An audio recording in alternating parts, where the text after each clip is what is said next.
Assalamualaikum warahmatullahi wabarakatuh. Bismillahirrahmanirrahim. Nahmaduka ya ghafuru ya syakuru. Mashalli wa sallim barik ala sayyidina maulana Muhammadin wa ala alihi wa sahbihi asma'in nama ba'du. Kalau Islam Arab, ini kata Mbah Mun, kalau Islam Arab itu contohnya kayak pohon kurma, jadi kuat. Dan wajah tasbihnya itu di daunnya tidak jatuh.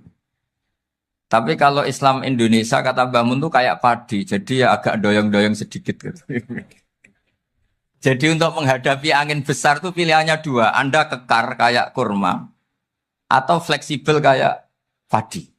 Jadi ya doyong-doyong sidik gitu ya. Ada koruptor sowan, salam templeknya ya diterima gitu. Ada calon bupati cantik ya didukung, pokoknya agak-agak doyong gitu. Tapi baru kayak doyong itu nggak bisa roboh karena fleksibel. Jadi kazar in akhraja syat'ahu. Jadi ada dua tamsil. Karena memang menghadapi orang fasik, orang dolim ini kita sebagai ulama itu ya kebingungan. Ini mungkin Ki Afif bisa bakhul masail ini.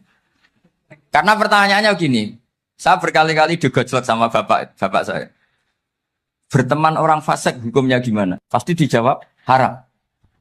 Tapi kalau pertanyaannya dibalik, membina orang fasik hukumnya gimana? Baik.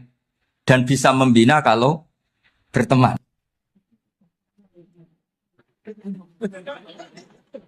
Makanya Gus Azaim pernah bikin seni deh, muktamar seni. Anggap saja madhabnya seperti itu. Jadi ya agak doyong-doyong sedikit. Masa ketop berteman orang yang macam-macam. Tapi itu fleksibel. Nyatanya tetap soleh sampai sekarang gitu. Itu berarti itu ya gitu kata Bangun itu. Jadi untuk menahan angin yang besar pilihannya hanya dua. Anda kokoh kayak pohon kurma atau fleksibel kayak padi. Nah, Islam Indonesia kata Mbah Mun itu pari wae katanya, padi. Jadi ungkapan-ungkapan para masyayikh ini penting karena khazanah yang saya baca. Saya berkali-kali cerita ini dalam kitab Khilyatul Auliya. Itu Abu Nu'aim al-Asfihani cerita tentang riwayat Sufyan bin Uyainah. Ini gurunya Imam Syafi'i. Itu setiap kali Nabi Isa dan Yahya, ini dua nabi yang sekurun, sama-sama masih muda. Nabi Yahya itu senengannya dolan ke orang-orang soleh, menyambangi orang-orang soleh. Tentu itu bagus. Tapi kalau Nabi Isa ini suka menyambangi orang-orang yang fasik, orang-orang yang nggak jelas. Ketika dua beliau ini ketemu, tentu yang perlu jawaban Nabi Isa karena kontroversi, berteman sama orang-orang yang nggak jelas. Kata beliau, innama ana tabibun udawil mardo. Seorang kiai, seorang nabi, orang yang baik itu ibarat dokter. Di mana-mana dokter tuh ngobati orang yang apa? Sakit. Kalau Anda dokter dan peneliti satu penyakit, pasti cari daerah yang banyak pandeminya. Masa neliti pandemi di orang-orang yang apa? Sehat. Jadi ini juga perlu dibahsul masail karena tadi dibolak-balik itu. Bina orang berteman orang fasik hukumnya haram karena wa in kana dasarin fajanibhu suratan. Tapi kalau bina orang fasik hukumnya baik. Bisa bina kalau berteman. Jadi fikih itu ya karena dibolak-balik. Makanya sholat juga gitu. Sholat yang tumak ninah yang lama itu ya bagus. Masa jagongan mbek pangeran enggak asik. Jagongan sama teman aja asik, masa jagongan sama pangeran tidak apa? Asik. Tapi kalau Ibnu Abbas sholat tuh cepat. Ketika ditanya, kenapa kalau Anda sholat cepat? Setan baru tata-tata mau goda, sudah selesai. Kata. Karena setan itu ya jaga jaim tuh, jaga image. Jadi kalau mau goda orang itu ya surinan dulu, macak-macak dulu. Ternyata mau ke situ sholatnya sudah selesai. Lah kebetulan mazhab saya itu yang kedua itu gitu. Jadi kalau Gus Azaim itu sholat lama sekali, itu ada madhab tandingan, yaitu madhab saya. Itu karena ini sepuh saya, meskipun top beliau tapi sepuh saya. Saya sudah 50, beliau baru 40. Ini berarti baru memulai kiai. Kalau pakai umur nubuah ini baru tapi memulai. Jadi madhab itu penting. Jadi pembanding itu harus diutarakan. Sehingga dalam fikih manapun itu sebuah madhab itu harus diuji itu lewat pembanding. Dulu itu setiap debat fikih antar ulama itu mesti nggak ada yang menang. Misalnya saya kiai kelihatan miskin tuh ya baik supaya santri-santri yang miskin itu punya teman gitu. Karena rata-rata santri itu miskin. Nah, dikancani kiai kan seneng gitu. Tapi problemnya kiai yang miskin itu ya nggak bisa nolong santri karena dia sendiri apa? Miskin. Makanya dulu Imam Syafi'i itu pengagum orang miskin. Setelah ngaji Imam Malik tanya, ya Imam Malik, orang yang sealim jenengan itu siapa? Jawabnya Imam Malik lucu. Dulu Abu Hanifah, sekarang orangnya sudah meninggal ya. Ilmunya dititipkan atau diwaris oleh Muhammad bin Hasan Asy-Syaibani. Akhirnya Imam Syafi'i dibiayai Imam Malik ke Irak. Imam Syafi'i miskin, bisanya ke sana dibiayai Imam Malik. Itu seperti Abu Ya Said Muhammad masyhur, ini murid beliau. Kalau ada santri boyong kan mesti apa? Disangoni. Disangoni.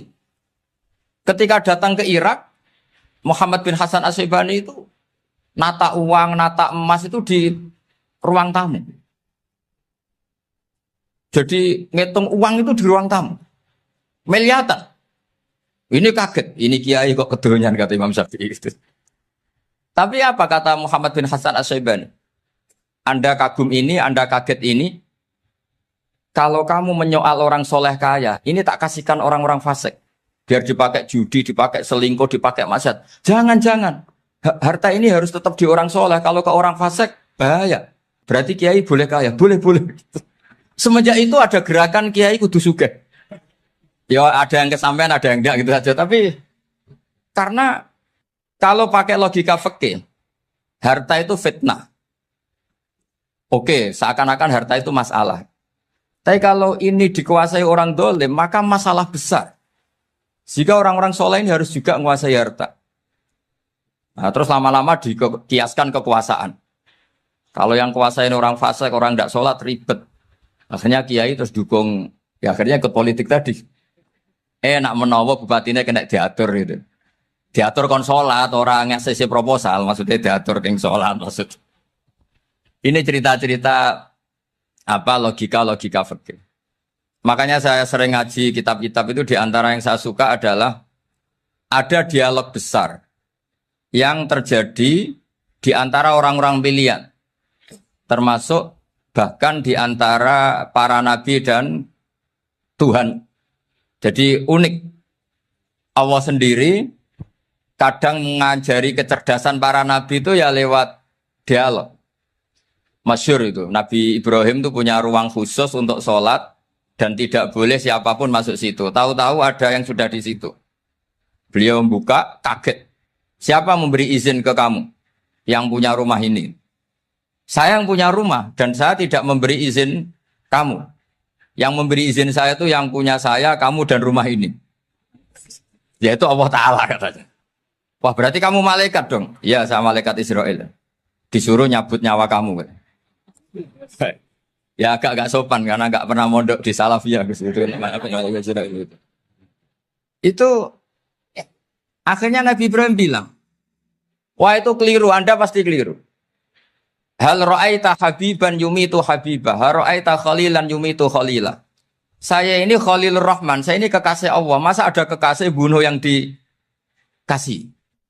Itu Israel akhirnya ngaji, masuk akal juga. Ternyata perintah ini mungkin hoax ya. Pokoknya dia terus mikir akhirnya. Iya ya, masa ini kekasih Allah kemudian oleh Allah dibunuh, dimatikan. Terbanglah Israel, matur lagi ya Allah, kata Ibrahim, hal ra'aita khalilan yumitu khalila. Masa kekasih bunuh yang dia apa? Kasih. Kayaknya masuk akal Gusti. Mulai ngaji lah kira-kira gitu malaikat. Akhirnya oleh Allah dijawab, ya sudah begini, kamu datang ke Ibrahim bilang, hal ra'aita habiban yakrahu ayyalqa habiban. Masa kekasih tidak siap ketemu yang dikasih. Nah, jadi akhirnya Nabi Ibrahim, Israel datang lagi. Logikanya sekarang enggak gitu, begini katanya. Diajarin. Hal ra'aita habiban yakrahu ayyalqa habibah. Masa kekasih tidak siap ketemu yang dikasih. Kata Ibrahim, oke, ya, terus mau meninggal.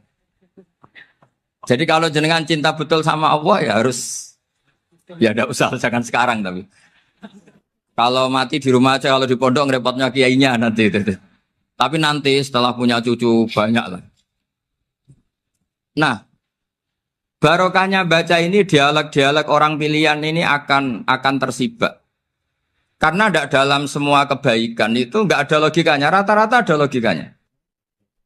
Misalnya begini, kalau Anda orang soleh, kemudian anak Anda pamit mau sekolah di Jerman, pilihan Anda mengizinkan apa enggak? Karena potensi jadi fasik ya tinggi karena di tempat-tempat mas. Potensi berdakwah dari daerah yang untuk daerah yang tidak ada dai-nya menjadi ada. Itu mesti ulama itu berdebat. Misalnya punya anak pamit mau kembali atau keluarga. Yang satu cara berpikir optimis. Awal ada dai di beberapa negara Eropa itu ya barokahnya imigran, pekerja, mahasiswa. Dan semua itu bumi Allah, harus ada tasbih, harus ada tahmid. Dan itu harus dimulai dari kemauan atau mengizinkan anak asuh kita ke sana. Tapi di sisi yang lain potensi jadi fasik itu tinggi sekali. Momennya iman pas-pasan. Nah hal-hal seperti ini itu pasti jadi perdebatan. Dan kita harus menjawab. Dan tadi kayaknya di semua Basul Masail, Pondok Salafiyah jawabnya pede semua. Nggak ada ragu, nggak ada khilaf. Baguslah kalau pede. Meskipun nanti mungkin ada ulama lain yang cara berpikir apa? Berbeda. Sehingga, ini saya cerita ya. Sehingga di kitab-kitab fikih, misalnya saya kok hidup di Bali, sudah punya komunitas ngaji. Itu kok saya pindah ke Sukorejo sini. Banyak ulama yang mengatakan haram. Karena membiarkan bumi Allah yang sudah pernah ada orang yang sujud, kemudian ditinggalkan kosong, dan kemudian dikuasai orang yang tidak sujud. Jadi dianggap itu pembiaran. Jadi banyak di kitab Qalyubi, sarahnya Mahalli, jika ada seorang muslim yang hidup di negara orang kafir, dia nyaman, tidak dapat teror, itu nggak boleh lagi pindah ke negara Islam yang sehat. Karena takutnya li'alla yastauliyal kafir tilkal buk'ah, supaya bumi itu tidak dikuasai orang kafir. Jadi ini hal-hal yang para fuqaha itu harus berdebat. Karena ini masalah-masalah furu'iyah. Sehingga mulai dulu ya banyak ulama yang nyun sewu berpolitik. Mulai Wali Songo sampai sekarang alhamdulillah yang minat banyak. Mungkin bedanya ikhlas sama tidaknya. Tapi kalau saya pernah dikeluhin utusan dari ya komunitas. Islam Indonesia itu dulu itu ceritanya banyak yang dari Kamboja. Kalau dulu orang cerita itu orang Cempa. Itu setelah di Indonesia besar Wali Songo dan Brawijaya 5 itu sudah mulai oleng. Itu singkat cerita mereka berpikir ingin bikin kerajaan apa? Islam di Demak Mintoro dengan raja pertama yaitu Raden Fatah. Karena Raden Fatah ini putra Brawijaya.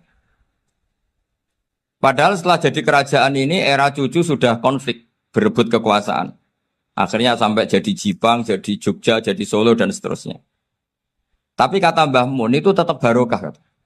Karena orang Islam terus terbiasa mimpin.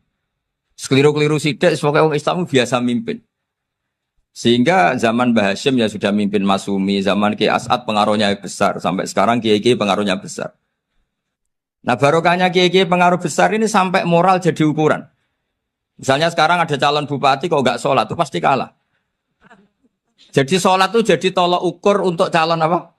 Bupati. Meskipun mungkin punya efek pura-pura sholat, tapi nggak apa-apa lah. Sementing moral ini jadi ukuran.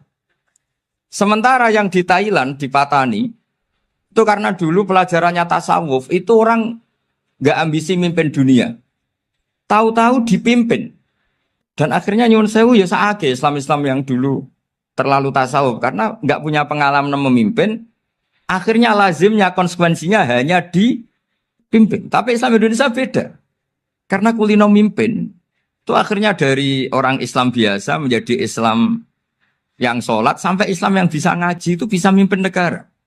Tentu yang paling populer dimulai Gus Dur. Jadi ini sesuatu yang barokahnya istihad para kiai, sementing Islam kulino mimpin. Sehingga di Indonesia itu barokahnya itu, kebaikan itu jadi tolok ukur. Ada orang kok terkenal koruptor atau terkenal nyuwun sewu selingkuh atau terkenal apa itu pasti tidak jadi. Karena moral itu menjadi tolok ukur. Dan itu adalah politik para kiai. Jadi ini saya cerita dan itu negara juga akhirnya untung karena seleksi agama sama negara itu sama-sama kiai ya bilang negara harus dipimpin orang soleh, negara juga bilang seperti itu. Nah, ketokohan-ketokohan para beliau-beliau ini yang mau lah bekerja sama dengan Umarok. Kita tahu dulu Pak Harto ya rawuh ke sini ketika Muktamar 84, rawuh ke Ki As'ad, ketika mau kembali ke Khittah juga dirembuk oleh ulama dan Umarok. Dan akhirnya ini menjadi negara yang alhamdulillah semoga selalu menuju baldatun thayyibatu wa rabbun ghafur. Nah, kemudian di sini saya tabarruk dengan Said Muhammad, gurunya Kiai Haji Azaim. Saya mau cerita tentang amaliyah tadi. Saya sebetulnya nggak niat bacakan bab itu, gara-gara ada khataman jumlahnya banyak saya jadi pusing. Ini panitianya tanya, khatam betul apa enggak? Iya, Gus, khatam betul. Tapi kayaknya saya tidak yakin itu. Karena saya ini kan dari pondok tahfidz itu. Biasanya anak khataman itu ya rodok bodoni itu loh. Wes dibaca buanter sing nyemak ya mau ndelok pojok etok. Mergo kebanteran. Nah, akhirnya lafat-lafat yang di tengah itu enggak di apa? Baca. Tapi ya semoga dimaafkan Allah lah. Yang jelas itu enggak. Tapi saya mau cerita ya. Jadi cara berpikir Said Muhammad ini nanti juga saya teruskan di Ma'had Ali. Ini saya baca ya. Di antara yang diyakini madhab Malikiyah, ini saya baca saja teksnya. Jadi ada riwayat namanya kalau Said Muhammad bahasakan itu Ataqoh Somadiyah. Kalau di Indonesia kadang orang bilang Al-Ataqoh Al-Kubro. Yaitu dengan membaca surat Ikhlas, di sini jumlahnya hanya 100 kali, kila 1000 kali. Tadi berapa teman? 700 juta. 700 juta ini sudah susuk banyak ini. Di sini hanya 40, riwayat lagi 100, 1000. Terus sampai tadi berapa? 800 juta. Wah ini sudah susuk ini. Itu anak cucu sampean pasti masuk surga itu kalau gitu. Ini saya baca, ini kitabnya Said Muhammad ini. Suratul Ikhlasi wal Itqu minan nar. Akhrajat Tabrani fil Kabir an Fairuz Ad-Dailami wa wa Ibnu Ukhtin Najasi. Waqad khadaman Nabiyya sallallahu alaihi wasallam. Orang ini jadi khadimnya Nabi. Qala Rasulullah sallallahu alaihi wasallam, "Man qara'a qul huwallahu ahad mi'ata marratin fi shalat ghairiha kataballahu lahu bara'atan minan nar." Ini hanya berapa ini? Mi'ata marrah. Berarti kalau satu orang itu cukup 100. Tadi sudah untuk 7 turunan tadi untuk orang berapa? Ya, untuk 7 turunan cukup ya? Untuk 7 turunan. Ya sudah susuk ini. Duh, ribet ini. Nah ini tak cari pembenarannya, ini supaya keren. Ini di halaman 188 Abwabul Farad. Warwa Ibrahim bin Muhammad Al-Khiyari fi fawaitihi an Khudzaifa marfu'an. Man qara'a qul huwallahu ahad alfa marratin faqad ishtara nafsahu minallah. Berarti 100, ada riwayat lagi 1000. Nanti tak carikan lagi yang berapa? 1 miliar. Jangan banyak-banyak. Nah ini saya baca ya. Wa hadzal adatu huwa al-ma'rufu bi ataqatis somadiyah. Wa qad nassa jama'atun min mutaakhiril malikiyah ala istihbabi ataqatis somadiyah. Wa haddu ala qiraatiha wa istimaliha. Minhum Asy-Syaikh Abdus Salam Al-Asmar sak terus ini. Jadi kullu haula'i istahabbu ataqatas somadiyah ma'atirafi ba'dihim kal misnawi bi syiddati fi hadisiha. I'timadan ala anna hadza minal fadha'il allati yutasahalu fiha. Faman sa'a yasta'milaha roja'a khusula ma fiha fala ba'sa bidzalik ala syarti alla ya'taqida thubuta dzalika anin nabi sallallahu alaihi wasallam hatta la yaqa fil kitsbi alaihi. Jadi intinya itu silahkan Anda bikin jumlah sesuai versi Anda. Yang penting Anda jangan kampanye kalau itu perintah Kanjeng Nabi Muhammad sallallahu alaihi wasallam. Karena kalau kamu atasnamakan Nabi kemudian jumlahnya sampai 800 berapa? 800 juta, berarti Nabi mengajarkan masyakoh pada umatnya. Jadi cukup yang riwayat itu di sini hanya 100, sama 1000. Jadi kalau jumlah tadi untuk 7 apa? Turunan. Jadi kamu harus ditutup dengan doa, ya Allah, semua itu bukan untuk saya tapi untuk 7 turunan. Tolong catat ya Allah. Karena jadi artinya gini loh ya, orang Indonesia yang sering mempraktekkan Atakosomadiyah itu bukan tanpa dalil. Ternyata dalam mazhab Maliki, saya masih ingat ketika mbah saya kandung, bapaknya bapak, asmane Mbah Nur Syam, itu wasiatnya minta dibacakan 4000. Yang baca pas itu ya bapak sama anak-anaknya. Dan kemudian alhamdulillah zaman akhir itu mulai agak ngawur. Kalau ada acara itu wong liya kon maca anake mlebu metu gak melok maca. Itu keliru, saya jamin itu keliru. Saya sering kalau mimpin di rumah, kalau yasinan di tonggo-tonggo kok anaknya gak maca saya keluar. Bapakmu wong liya kon maca kata saya. Jadi itu menurut saya itu yang jelas saya sampai ngisi begini. Yang ada riwayatnya itu idza mata ibnu adam min qata amaluhu illa min salasin shadaqatin jariyah au ilmin yuntafa'u bi awaladin sholihin yatullah. Itu tidak ada di hadis au kiyayin sholihin yatullah. Yang ada itu awaladin apa? Sholihin. Jadi anaknya harus ikut. Kalau tidak usah kata. Akhirnya anaknya udah tinggi Gus nggih. Wah, akhirnya tak kei jagung paling akeh kula mendet sithik. Wong aku ora anake. Kadang-kadang enggak, orang lain baca buahnya, anaknya mau mlebu metu mau enggak notamu mbek rokokan. Itu harus ditobatkan itu. Keliru itu. Karena nasnya bukan awkiyayin solihin tapi awaladin solihin. Ini bukan provokator, ini memang ya harus seperti itu. Nah, terus tentang tadi la ilaha illallah yang didawahkan Gus Azaim. La ilaha illallah itu penting sekali, cuma saya mohon itu dielmoni lah.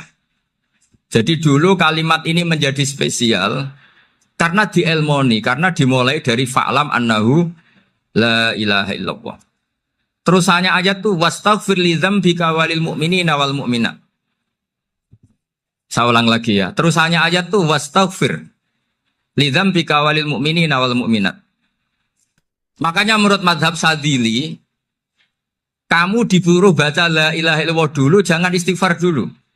Saya ulang lagi ya. Dalam mazhab Sadiliyah itu la ilaha illallah dulu, nggak boleh istighfar dulu. Alasannya masuk akal. Orang yang kafir 70 tahun, itu sekali baca la ilaha illallah itu langsung yughfar lahum ma qad salaf.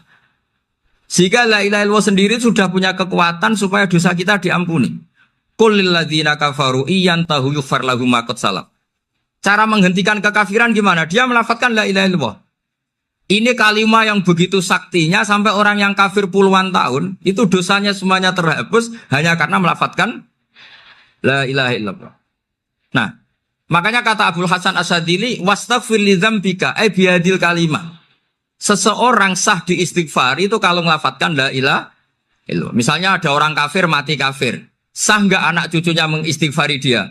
Tidak sah karena belum melafadzkan la ilaha illallah. Makanya kata Abu Hasan Asyadili wastaghfir li dzambika ay bihadil kalimah. Sehingga lafadz ini spesial betul. Tapi kadang-kadang beberapa mursyid cara berpikir lain. Ini kalimat thayyibah harus dibaca orang suci sehingga mendahulukan apa? Istighfar. Untuk supaya pas ngelafadzkan kalimat thayyibah sudah dalam keadaan apa? Suci. Itu juga masuk akal. Tapi secara meyakinkan saya sendiri lebih mengikuti manhajnya Abil Hasan Asyadili karena alasannya tadi yang kafir puluhan tahun saja langsung luntur dosanya karena melafadzkan la ilaha illallah. Artinya la ilaha illallah sendiri sudah bagian dari istighfar. Nah, ya tadi buktinya fa'lam annahu la ilaha illallah terus wastaghfir li dzambika walil mu'minin. Jadi orang sah diistighfari itu setelah dipastikan sah tauhidnya. Jadi setelah tauhidnya sah yaitu la ilaha illallah baru sah apa? Diistighfari. Sehingga orang kafir, saya ulang lagi, orang kafir yang mati kafir anak cucunya tidak boleh apa? Tidak boleh menistighfar.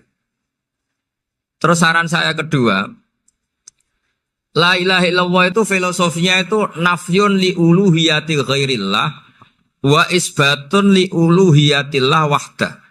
Filosofi la ilaha illallah itu gimana? Menafikan semua selain Allah itu tidak Tuhan dan hanya menuhankan Allah semata. Lah itu caranya gimana? Caranya kita harus terbiasa ini karena tadi saya dibilangin panitia ini rata-rata mustameknya atau mustamiatnya ini santri. Caranya gimana? Dilatih pakai logika. Saya berkali-kali cerita kalau ngaji, saya sekaligus kampanye. Allah itu Tuhan yang begitu fair. Untuk menjadi Tuhan, Allah mempersilahkan, ada kualifikasi Tuhan. Jadi boleh, dikompetisikan itu boleh, kata Allah.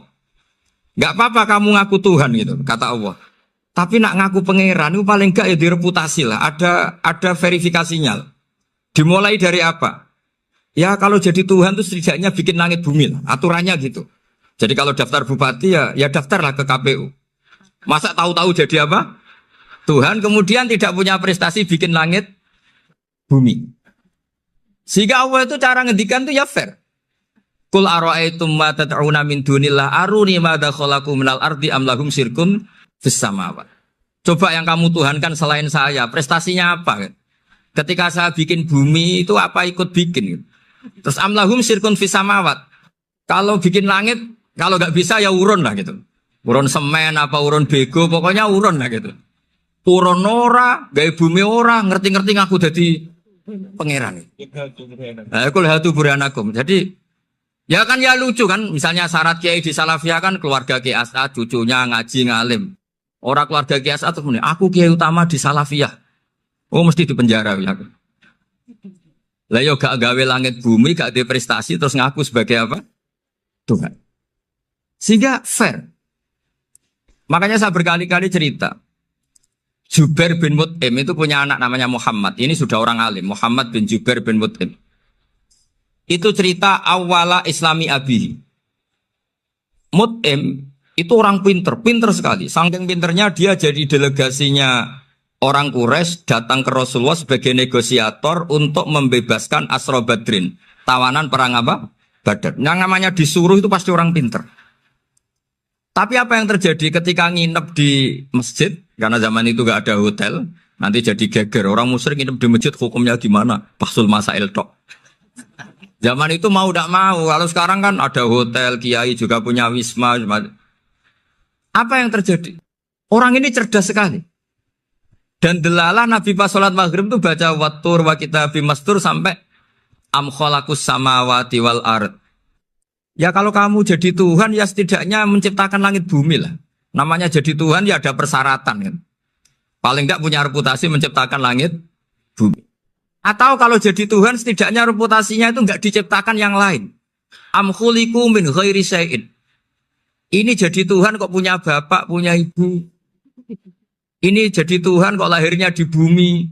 Ada tanggal lahirnya, ada tahun. Masa jadi Tuhan kok dulu buminya. Pokoknya walhasil tuh. Akhirnya Nabi ketika salam sholat maghrib, dia datang. Ya Rasulullah, akalku habis oleh ayat yang barusan kau baca. Sudah saya Islam saja. Argumentasi selain Allah Tuhan itu batal. Itu, nah saya mohon santri-santri Salafiyah itu baca Quran sampai seperti itu. Jadi jangan hanya khataman banyak-banyakan maksudnya. Ini bukan nyindir ini, ngamuk ini. Jadi ya khatamannya tadi lah 1000 atau berapa lah, jangan banyak-banyak. Juga kasihan malaikat yang nyatet kan. Wong baru subhanallah alhamdulillah aja di teks hadisnya abad al malaikah kan di itu baru subhanallah alhamdulillah itu sudah mencapaikan malaikat. Makanya saya wiridan tuh arang-arang kasihan malaikat karena nanti jadi itu ya ada madhabnya itu jadi kalau Gus Azaim sholat lama tak saingi sholat cepet itu sama-sama ada madhabnya.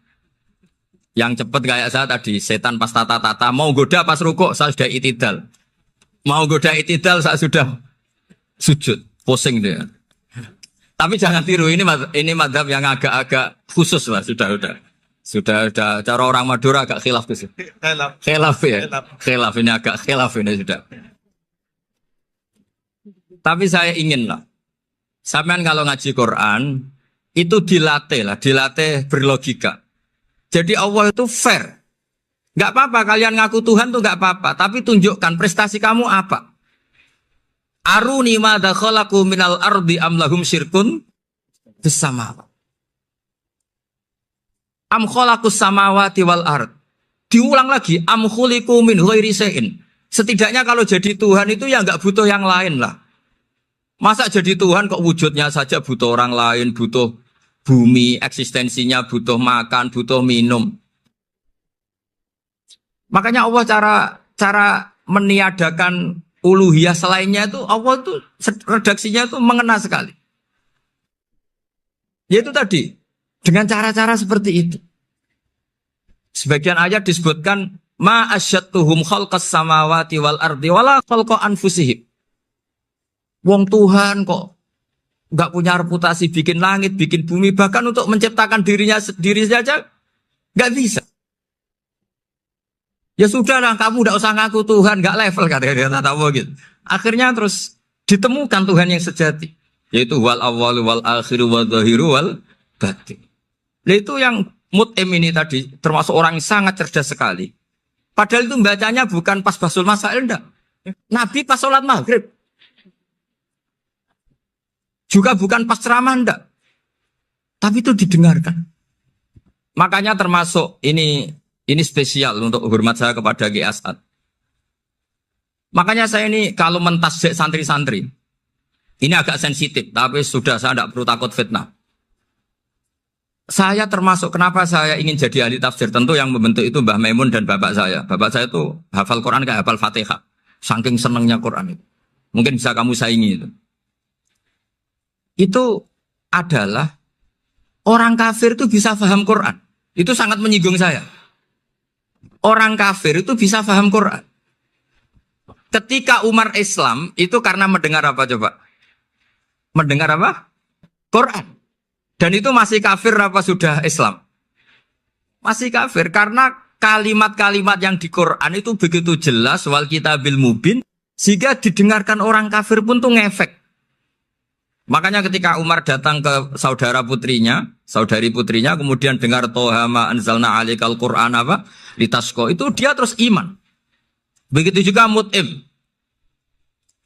Itu ketika dengar Nabi baca surat At-Tur ya langsung iman.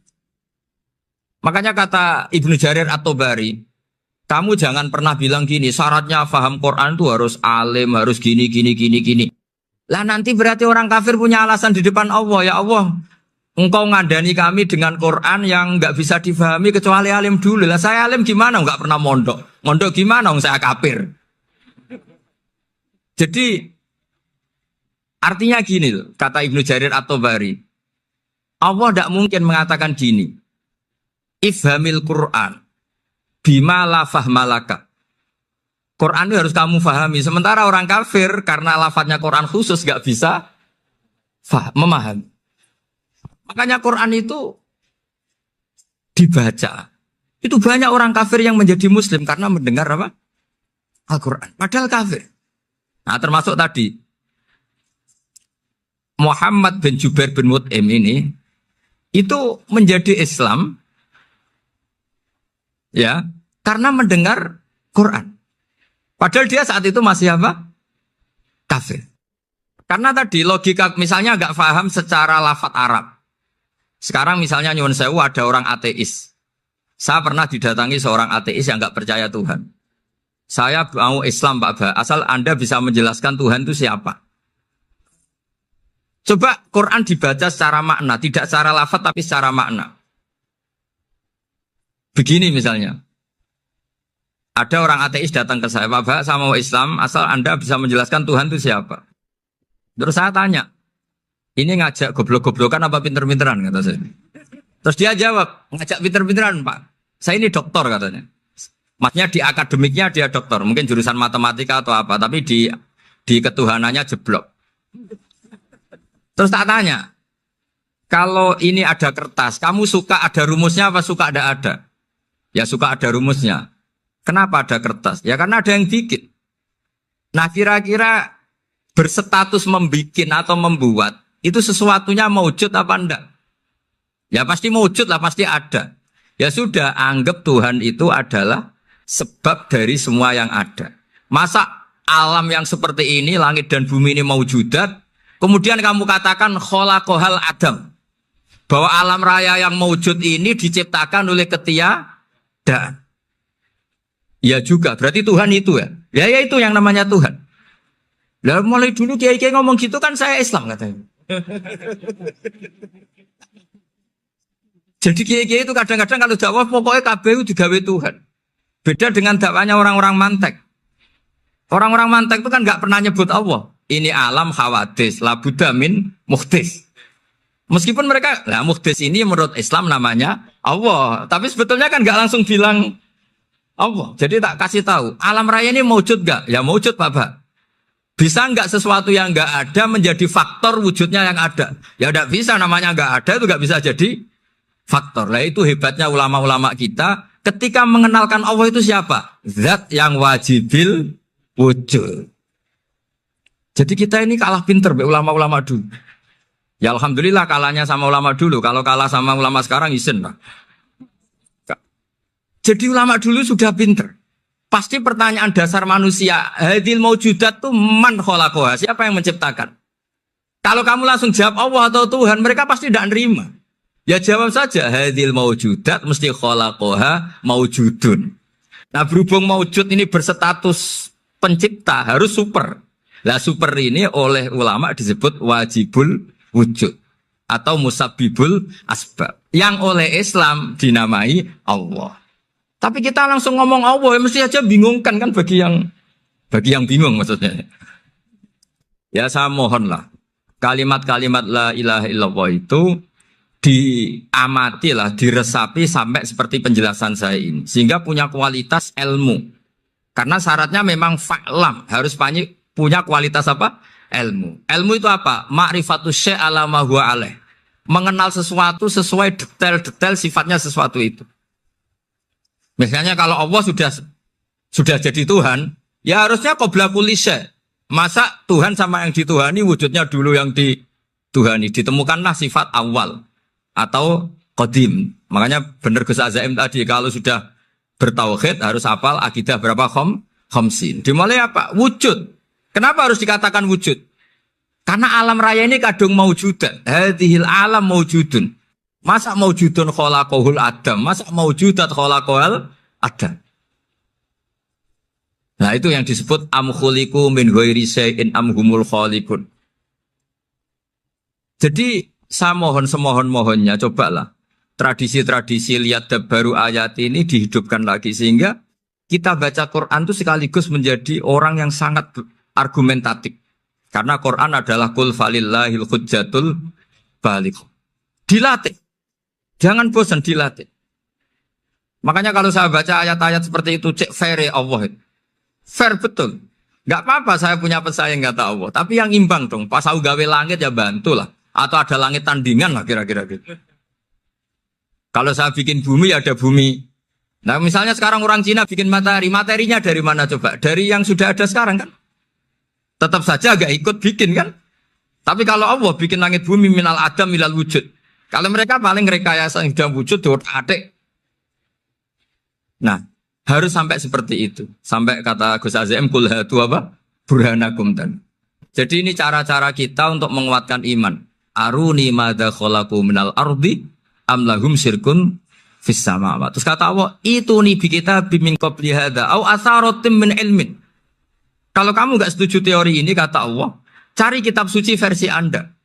Aturan jadi Tuhan itu apa coba? Ya tetap saja semua kitab suci akan mengatakan di mana-mana Tuhan itu pencipta langit dan bumi. Jangan yang lahir di bumi jadi Tuhan. Jangan Lata Uzza jadi Tuhan. Jangan karena sakti jadi Tuhan. Nah ini di sini pentingnya ilmu balaghah, ilmu mantek yang alhamdulillah di pondok-pondok kita masih diajari. Makanya kata mantek sebetulnya ilmu akal hanya menemukan hadil maujudat khalaqaha maujudun. Nah yang maujud ini siapa? Ya wajibul wujud. Nah kemudian Islam menamai ini Allah Subhanahu wa ta'ala. Makanya ulama dulu itu kalau ngetikan Allah itu siapa? Zat sing wajibul wujud. Itu filosofinya luar biasa. Karena dengan seperti ini bisa menafikan teori ateisme. Bahwa alam raya ini diciptakan oleh ketiadaan. Makanya saya bilang tadi, ngajak goblok-goblokan apa pinter-pinteran gitu. Lah nek ngajak goblok-goblokan yang ngene, hadhil maujudat khalaqahal adam. Terus kita goblok bareng. Loh iya kan barang maujud diciptakan yang tidak maujud. Wong ora wujud kok mempengaruhi sing Oh, ya monggo nak goblok bareng kata. Akhirnya, gak lho Gus, saya ini dokter masa kamu ajak goblok? Ya sudah pinter saja kata saya. Alhamdulillah karena debat kecil ini dia menjadi nyaman lagi dengan apa? Islam. Memang saya tentu gak bisa disalahkan doktoralnya karena di ilmu yang selain apa? Teologi gitu. Tapi kan polanya dia pasti pinter. Makanya ini sekaligus mengingatkan anak-anak lah. Kecakapan menjelaskan itu harus dilatih. Karena di antara kelebihannya Quran itu wal kitabil apa? Mubin. Yaitu kitab yang punya kemampuan menjelaskan. Ini yang terakhir saya beri contoh. Terakhir ini penjelasan Quran. Dulu orang kafir itu cara berpikir itu begini. Muhammad, urusan kita ini banyak, problem kita banyak. Masa iya urusan yang banyak ini cukup dengan satu Tuhan? Kalau problem banyak ya Tuhannya harus banyak. Ada Tuhan pohon, Tuhan hujan. Ya kayak Cina itu ada Dewi Kuan Im keberuntungan, ada yang sial. Yang pokoknya diurus yang banyak lah. Maka mereka bilang aja'alal alihata ilaha wahida inna hadza la syai'un ujab. Ini aneh urusan banyak kok Tuhannya satu ini aneh lah. Tapi Nabi secara sabar dan yang diomongnya orang kafir. Tidak anak Mahatali, orang kafir. Jadi nanti kalau anak Mahatali gak paham Quran kebangetan orang kafir saja paham. Akhirnya Nabi secara santai, secara rileks memberi penjelasan gini. Kalau Anda menjadi buruh, kalau orang Arab dulu bilang abdan. Kamu suka enggak punya majikan banyak, perintahnya beda-beda, semuanya memaksa kamu untuk nurut.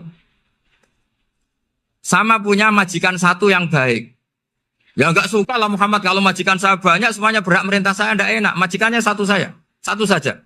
Terus kata Nabi, Tuhanmu itu majikan kamu. Kalau Tuhannya banyak, kamu bingung. Berarti perintahnya banyak. Akhirnya mereka paham. Dan itu segampang itu Allah memberi penjelasan. Dorobawa masalah rojulan. Fihi syuraka umutasyakisuna wa rojulan salamal lirojul. Hal yastawiyahani masalah. Alhamdulillah. Langsung diberi analogi. Kalau kamu jadi buruh, punya majikan banyak, yang perintahnya beda-beda. Kemudian jadi buruh yang majikannya satu. Kamu milih mana? Ya milih satu Muhammad. Ya sudah. Kalau Tuhannya banyak, perintahnya banyak, kamu juga bingung. Langsung menjadi faham. Nah, ketika ada orang tidak ikhlas, Nabi cara memberi penjelasan juga gampang. Misalnya saya dikasih uang Gus Azaim 1 juta. Kemudian matur nuwun saya sama Pak Afif. Ya, aneh enggak? Saya ini orang aneh enggak? Orang aneh enggak? Itu Nabi kalau mencontohkan orang tidak ikhlas gitu. Kata Rasulullah, orang tidak ikhlas itu sebagaimana orang beli budak. Min kholisi malih. Budak itu dibeli dari uangnya sendiri. Kemudian fa'amila hadal abdu, budak ini kemudian bekerja dan a'tohullatahu. Hasilnya dikasihkan sama orang lain. Terus Nabi memberi percontohan. Ayasurrukum ayyakuna abdukum kadzalik. Apa kamu suka kalau budak kamu seperti itu? Dulu orang-orang dulu kan beli budak untuk disuruh bekerja, terus disuruh setor apa hasilnya. Jadi budaknya kamu yang beli, yang biayai. Kalau sekarang mungkin gak ada budak gini lah. Saya nyuruh Zaid, tak kasih mobil, tak kasih bensin, tak kasih uang jalan supaya narik angkot. Hasilnya disuruh ngasihkan saya. Ternyata dikasihkan orang lain dan matur nuwun sama orang. Kamu suka punya budak seperti itu? Ya tidak suka ya Rasulullah. Ya ibaratnya seperti itu. Bumi yang bikin Allah, nyawa kamu yang bikin Allah, semua fasilitas dari Allah. Kemudian kamu menyembah selain Allah. Segampang itu. Dan Nabi telaten sampai dulu yang mayoritas orang kafir menjadi mayoritas Muslim. Dan semuanya tanpa paksaan. La ikroha fiddin. Karena qad tabayyana rusdu minal ghayy. Nah, cara tabayana gimana? Yaitu punya kemampuan menjelaskan. Wal kitabil apa? Mubin. Ini makanya saya mohon lah. Ini saya mohon semohon-mohonnya anak-anak ini kan kader-kadernya Mbah Samsul Arifin, Mbah As'ad, Gus Fawaid, sekarang Gus Azaim, semuanya harus punya kemampuan wal kitabil apa? Mubin. Sehingga di antara sifatnya Nabi itu fatonah, punya kecerdasan. Nabi itu gak pernah debat kalah. Itu meskipun sudah terdesak gak pernah kalah. Pernah Nabi itu ngendikan la'adwa walatiorata. Tidak ada penyakit menular. Ada orang yang mungkin kurang suka iseng, ada onta yang sudah gudiken dijejerno sama yang waras. Ternyata yang waras jadi gudiken. Akhirnya Nabi diundang lah kira-kira gitu. Ya Rasulullah, kata engkau gak ada penyakit menular. Tapi ini onta yang gak gudiken tak jejerkan yang gudiken ikut gudiken. Berarti kan menular. Nabi santai jawab, Faman jarrobal awal. Lalu yang pertama gudikan ketularan siapa katanya. Wah kalau ini asli Nabi ya sudah seperti itu. Jadi ngiranya dia menang karena yang gudikan pertama nulari yang kedua. Ternyata Nabi tanyanya lagi faman jarrobal awal. Yang gudikan yang pertama siapa? Oh ini asli ya maksud saya itu. Jadi Nabi itu gak pernah kalah. Karena Nabi punya apa? Fatona. Jadi saya mohon ya tadi makanya ini efeknya tuh khatamannya nggak boleh banyak-banyak ya. Maksud saya kalau musim khataman ya nggak apa-apa khataman banyak-banyak. Tapi kalau nggak musim khataman ya musim-musim tadabbur gitu. Tapi kalau ini musim khataman gimana monggo lah. Cuma saya kok kasihan malaikatnya tadi itu. Jadi gue kudu mikir ya. Jadi ayat kursi itu dipilih ulama perkara ini napa. Ayat itu jangan spesial tenan. Kalau nemu mboten saged ilmu nak gak maca ayat kursi, nggih maca teng lisan, nggih maca teng ati setiap saat. Begitu mangsa kok pancen luar biasa. Allahu Allah iku Allahu la ilaha illa huwal hayyul qayyum. Al hayyu zat sing urip. Mergo sing gampang bedakno Allah mbek Nabi Isa, ambek berhala, ambek semuanya yang disembah selain Allah adalah kehidupan. Kita gampangane tau ngidolakno Isa kaya apa, tapi akhirnya kecewa nak dianggap pangeran. Mergo nyatane cara mereka pun Isa mati disalib. Utawa cara Islam Isa iku diangkat. Di itu objek. Apapun hebatnya Isa diangkat, diposisikan di langit di. Kerene apa jenenge di itu objek. Berarti yang keren adalah subjeknya yaitu Allah Subhanahu wa taala. Terus kita ini sebagai orang itu punya ketakutan. Nak pangeran mati ku piye? Nak kowe mati kan gak punya akibat apa-apa. Srengenge tetap baik-baik saja. Sistem falak galaksi baik-baik saja. Sistem alam baik-baik saja. Wong sing mati kowe. Bayangno nak sing mati pangeran. Maka ketakutan seorang mukmin adalah apa? Punya Tuhan yang mati. Kemudian itu diobati bahwa Tuhan kamu itu Tuhan sing aman, al-hayyu sing selalu hidup. Kemudian disifati lagi Al-Qayyum. Apa artinya hidup kalau bergantung orang lain, bergantung makhluk lain? Itu gak keren, karena bergantung itu gak keren. Al-Qayyum, yang Allah itu zat yang berdiri sendiri. Oh itu kan terus sempurna. Lu kan mau ayat kursi sempurna. Bejane Gusti kula maca ayat kursi. Kowe ora maca iku kasihate mbahmu. Bocah kok. Oh, bocah ora bakat wali. Uteke wis elek. Kabeh dimaterekno. Kasih hati apa nak maca ayat kursi? Kasih hati mbahmu ngono. Jimat ya seneng. Kulo ya seneng. Maksudnya tapi mbok gedhingi teman-teman yo ora oleh menjadi rezeki dhewe kadal jimat ke piye. Sing iso ngatur rezekine wong sapa wis keben muga disepuro pangeran. Ra disepuro ora apa-apa kelakuan kok ngono iku piye. Wis terserah pangeran ae. Jadi Allahu la ilaha illa huwal hayyul qayyum. Kemudian setelah hidup itu bisa saja gak peduli kita karena pas ngantuk atau pas tidur. Terus disifati la ta'khuduhu sinatu walana. Dan zat yang hidup itu tidak pernah ngantuk, tidak pernah tidur. Akhirnya kita ini nyaman punya Tuhan yang spesial yaitu hidup dan berdiri sendiri, tidak ngantuk, tidak tidur. Terus begini. Lahu ma fis samawati wa ma fil ardh. Dan miliknya Allah semua yang ada di langit dan bumi. Keren. Kita ini butuh air, butuh apa saja. Dan itu milik Allah. Coba kalau milik manusia, ngamen nak loro ning rumah sakit itu, oksigen larang ngono. Padahal kowe nak ra loro, oksigen di mana-mana gak tahu bah. Jadi kita seneng. Alam raya milik Allah kita seneng karena alam ini milik zat yang gak butuh alam raya sehingga kita yang pakai. Allah bikin air, Allah gak butuh minum. Allah bikin padi gak butuh makan. Dia bikin semuanya untuk kita. Padahal itu kita tidak ikut punya. Akhirnya seneng mbek pangeran. Cek apike jenengan Gusti gawe ra melok nganggo. Sing nganggo kita-kita ini. Coba aku ora roh gawe rokok gunane apa ora roh. Ya gunane pekerjaan Gus, menyerap tenaga. Ya wis sauri-urimu. Sementing kowe roh gunane rokok. Paham nggih? Roh gunane rokok roh carane mandorot kanggo kowe. Dadi padha roe lah sementing. Ya ora apa-apa tapi. Kulo seneng guyone kiai-kiai ini. Pancen ora ono wong pinter guyon kaya kiai. Wis kulo winekani acara resepsi teng Kudus teng keluarga sarang keluargane Lek Lukman. Sing ngisi Habib Umar Mutahar. Seneng. Jadi guyonane ning kiai-kiai ya ora wis kiai-kiai kabeh termasuk Habib Umar. Ada orang kiai rokok. Ini cerita anekdot, ada kiai rokok. Rokokan ngarepe dokter. Pak Yai, kalau rokok terus nanti kalau mati gimana? Gampang, saya bawa korek. Sing kiai dhewe maksudnya iku nak mau rokok terus mari mati. Kiai ini yang ngerti maksudnya dokter ngono. Tenang dok, sama si bawa korek. Maksudnya nak rokoknya mati karek Jumat. Jadi gak sambung apa? Nak guyonane Habib Umar, saya sering membaca bahayanya rokok. Saya baca itu. Setelah baca, saya berhenti membaca. Wangan pikirannya setelah membaca bahaya rokok berhenti rokok.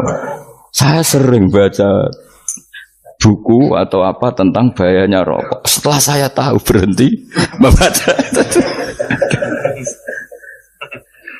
Wong spesial, seneng kalau niku bisa nikmati ya seneng putune Rasulullah, ya seneng guyon. Jadi seneng itu gak kudu mewah, mah. Lah kowe seneng ngenteni di Alphard malah kesel to. Wah, jadi kalau nung di grup kata lah, kiai sing seneng guyon, sing sering. Mereka kalau khawatir saya umat ini punya kenikmatan lewat jalur maksiat. Mengenai kalau seneng, nak kiai seneng guyon, bukan seneng papanya. Umat ini punya kesenangan yang tidak maksiat itu saja. Ya tentu ada kiai-kiai yang milihnya ada guyon supaya orang enggak uraan ya bagus. Wah sementing ikhlas. Wis syaratnya kabeh iku sementing ikhlas sudah ikhlas. Ya ora kudu spesial ikhlasmu ya ikhlas biasa lah. Kelas-kelas terilah sementing napa? Saya sering baca bahayanya orang rokok. Setelah saya tahu bahayanya, maka saya berhenti baca. Wongku kaget kabeh. Mergo pikirane wong wis berhenti rokok ternyata. Mulai saya sering baca bahayanya orang miskin. Setelah tahu bahayanya, berhenti merasakan kemiskinan. Jadi, saya tahu bahayanya neraka. Setelah tahu bahayanya neraka, maka saya berhenti. Oh. Ya, jadi terus disebut lahu ma fis samawati wa ma fil ardi. Terus kita nyaman. Kayak apa kalau alam raya ini milik Cina, milik Singkek, milik non muslim atau milik wong Islam sekalipun. Mesti apa-apa tuku. Repot. Tapi berhubung alam raya ini milik Allah, kita nyaman. Mergo wa izzat sing super lomo, super dermawan, super semuanya. Akhirnya nyaman. Kamane iso turu. Kan kula nang rumah ayat kursi ora iso turu, pe turu. Dan dia maca lesane gak ati kula maca. Lahu ma fis samawati wa ma. Terus manggalladzi yashfa'u indahu ila bi'izni. Ketika Allah itu segalanya, tentu yang punya otoritas syafaat, punya otoritas apa saja nunggu izinnya Allah Subhanahu wa taala. Ayat yang spesial. Kemudian kiai-kiai punya cara supaya umat itu hafal. Dibikinlah metode tahlil, maca bareng-bareng. Tapi kemudian ya sudah itu, nasibnya terus kurang baik. Nasibnya kurang baik. Ada yang bid'ahkan, ada yang setengah-setengah ngafirno. Sing maca ya padha dene, ra paham mbek ngantuk, bantuk berkat mulai sudah akhirnya terus. Lah sampean bela dikusembela sing bener wis takok ya provokator. Sing jelas latih maca iku terus. Dadi Allah pirsa nak macamu ora golek berkat. Tapi nak mau tahu tahlil hati. Eling apa tahu hati? Benda apa? Eling pangeran kok ngenteni wae. Apa iku tunggale. Tahu muni alhamdulillah nate apa nak permangan. Muni alhamdulillah kok ngenteni permangan bocah kok ora karu-karuan. Wong ora bakat wali kok teke wis elek. Jape kus keliru terus. Masih wong khusuk lah, ora bakat wali, khusuk tok tapi ruwet, uripe ruwet. Lahu ma fis samawati wa ma fil ardi man dalladhi yash'indahu illa ya'lamu ma baina aydihim wa ma khalfahum. Dan Allah tahu apa yang di depan kita, di belakang kita. Terus kita lagi-lagi nyaman. Kayak apa misalnya kita yang lemah ini tidak dalam pengawasan Tuhan. Ketika mana kalau misalnya dia anak cilik, anak itu tidak nyaman kalau ketika main gak didelok wong tuane karena dia tahu ada hal-hal yang dia tidak bisa menggapai dan butuh setiap saat pada orang tuanya untuk membantu menggapai itu. Jadi anak masih seneng dolanan, sukanya diperhatikan tetap. Nah kita ini seneng sekali. main ning dunyane pangeran diperhatikan Allah Ta'ala karena Allah selalu tahu kita. Jadi terus nyaman. Jadi semua ayat itu menjadikan kita nyaman. Mana kaji Nabi ora sare sedurunge maca ayat kursi, ora sare sedurunge maca surat musabbihat. Dan saya dalam banyak hal niru itu. Nabi urung sare nek ora maca surat Hasyr. Nah aku ijazah iku kowe ora mungkin surat Hasyr ning juz pira kira roh kok dijazahno. Sing iku lho sing diakhiri suti law anzalna hadzal qur'ana ala jabalil la ra'aitahu khashi'am. Itu tapi kok malah kok ngarep subhanallahi ma fis samawati wa ma fil ardi wa huwal azizul hakim. Terus waladzi akhrajal ladzina kafaru min ahli kitab. Ya bener subhanallahi ma fis samawati wa ma fil ardi terus. Terusnya terus waladzi akhrajal ladzina kafaru min ahli kitab min diyarihim li awalil hasr ma dzanantum ayakhruju wa dhannu annahum mani'atum husunuhum min Allah fa'atahum saat terus serang rapal. Akhirnya ya itu tadi terakhir apa? Ya alau ma baina aydihim wa ma khalfahum wala yuhituna bi syai'in min ilmihi illa bima. Dan seseorang itu tidak punya ilmu kecuali dengan kadar yang dikehendaki Allah. Bahwa kita ini selalu objek. Punya ilmu ya dikasih, punya rezeki ya dikasih, punya apa saja Sehingga status kita makhluk, statusnya Allah khalik, statusnya Allah itu memberi, statusnya kita hanya penerima. Itu bahkan termasuk bab ilmu. Bab ilmu itu tahunya kita ya hanya diberi. Illa bima wasya kursiyus samawati wal ardo, dan kursinya Allah itu meliputi langit bumi. Sehingga kita tahu, wah keren. Terus wala yaudu hifdzuma, dan ketika alam raya sebesar ini Allah tidak pernah capek mengurusnya. Ya, sampean tak pasrahi gawe kok ngrumat srengenge. Sampean ngrumat listrik omahmu lho, kadang kabel pedhot, dope pedhot. Iku apa ngrumat srengenge mulai digawe nganti saiki. Gak tahu mati. Gak tahu bayar. PLN lho kon gawe 0, sekian gak tahu rusak setahun kon jamin ora ngara iso. Apa gawe srengenge mulai Nabi Adam nganti saiki ora tahu bengkelno. Oke gak tahu mikir ngono, jen ra wali yo.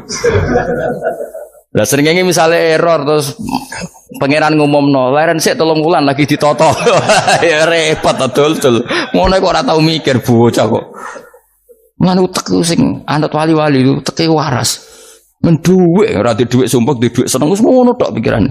Ora tau kagum mbek srengenge, ora tau bengkel, ora tau. Mergo mau ora bakat wali, itu teke wis innalillahi wa inna ilaihi raji'un.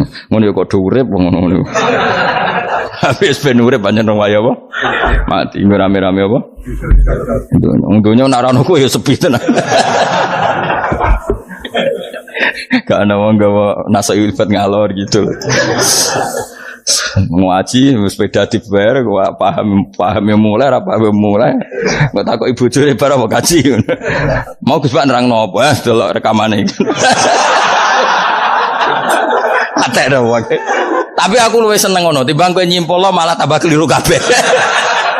Kulo niku paling asline paling ra cocok ngaji disimpul. Lha uteke beda kok nyimpul terus piye. Tapi dilarang piye niate ya seneng, tapi didukung mesti keliru. Wong nyimpul keliru. Mergo mesti nganggo uteke dhewe. Wis ben kok nunggu rame-rame apa. Kulo kadang mikir ya wong. Lah saiki PLN ngurus listrik sa Indonesia iku dibagi-bagi per wilayah. Jogja tok, kok Bantul tok, iku bengkel. Wong nggih srengenge iku langsung bener terus. Nak wong bosan digawe bengi ben ra ketemu srengenge digenti bola. Nek enak. Kok bosan matahari, bosan rembulan ana mendung wis turu. Damuk bojo lah laudan selali. Sekarang itu segampang iku ngatur dunia itu segampang itu. Paham ya? Nanti enak lah pokoknya urip wis enak. Pokoke kabeh anut pangeran wis enak. Wala yautu hifdzuhuma wa huwal aliyul azim terus turu. Semun Gusti kula tak tilem seteng dunya baik-baik saja. Sopan nang mbek pangeran. Lah maca ngene kok ngenteni kundangan. Kok kan dadi wali kuwi. Lah sing ora hafal ayat kursi terus ngritik. Ora hafal. Butuh ngono. Wis hafal lose wis darah dibitalas penting kowe hafal ayat kursi sik. Apa? Ndak. Ayo ke apal sih terus lagi bid'ah ora apa-apa. Dadi mergo ngono. Kaya kula misale bid'ah ora untuk bener, mergo ora tahlilan lah yo maca. Kula yo bingung ngadepi jenengan bilondi padha ora jelas e. Yo, ayat kursi ku waca. Nah, tentu ayat yang seperti ini kan nggak mungkin kualitasnya setingkat nyuwun sewu ayat wa kulu wasrobu. Makanya banyak ulama sama delok teng ngene itqon teng kitab-kitab tetap ada ayat sing spesial, ada ayat sing spesial tapi tentu nggak sekelasnya. Coba jangan kamu katakan atas bawah nanti suul adab bekala muwah, tapi tentu spesialnya ayat kursi itu tentu super karena menerangkan Allah sendiri. Sementara beberapa ayat menerangkan hak kita sebagai manusia, misalnya wakulu wasrobu, tentu kualitas fadhilnya beda. Tapi jangan katakan klasmen, jangan, karena kurang sopan dengan kalam wah. Tapi tetap beda. Makanya Nabi ngendikan ayat 3 apa loco, nabi turu woco, di mana-mana woco. Oh, Nabi begitu bangga dengan ayat kursi. Akhirnya kena bakul ditulis di paham apa? Ditulis didol, baru kayak didol ya kayak hikmah ya, akhirnya dipasang ning ruang tamu, akhirnya ketara iki wong Islam bera Islam baru kayak ayat kursi. Pokoknya berpikir positif bae. Wah berarti si rumah Islam bukti nopo ono ayat kursi. Lho kula beberapa kali diselametno ayat kursi, kula nak ning perjalanan marung itu kadang yang merasa nyaman mergo ning warungnya ono ayat. Wah berarti Islami lah, ora kuatir nih kalau daging celeng, tetap nulung. Ya ini jujur man, kalau niku tetap asobia, artinya nak neng perjalanan sing gak jelas lor kidule raro daerah kok marung ono ayat kursi, paling ndak kan orang ini punya etika, kira-kira ora bakal apa? Jualan daging babi lah misalnya. Ya tetap bantu lah, tetap. Umpamane terus dikei nggon salat. Senajan to sing duwe misale mbok salat ora ya ora perlu. Ya aja suudon ngono, dianggap ae mosok masang ayat kursi kok. Ya sih gitu. Kan lumayan ada perangkat yang itu. Akhirnya bakule payu ayat kursi ini sing di omah ya payu promosi nek iki Islami, sing blonjo ya nyaman, wis padha enake lah. Ayat kursi ini sing ngenes mergo dinggo. Ya tapi ya ndak lah. Nak niate ngono ya tapi ayat kursi tetap mulia dengan dirinya sendiri. Kulo seneng tenan mbek jeneng ayat kursi ya. Ya tadi kekhawatiran kita punya Tuhan yang tidak sempurna itu terjawab bahwa Tuhan kita super sempurna. Jadi kulo bayangno grepe turu yen seneng.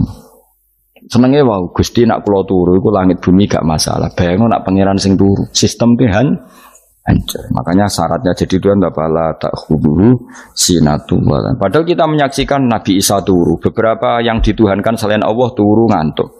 Bayangno misalnya kowe pas donga sing mbok dongani turu. Kan kacau. Makanya Allah mensifati dirinya dan itu memang fakta la tak khuduru sinatu walanam. Allah ora tau ngantuk, ya boten ate.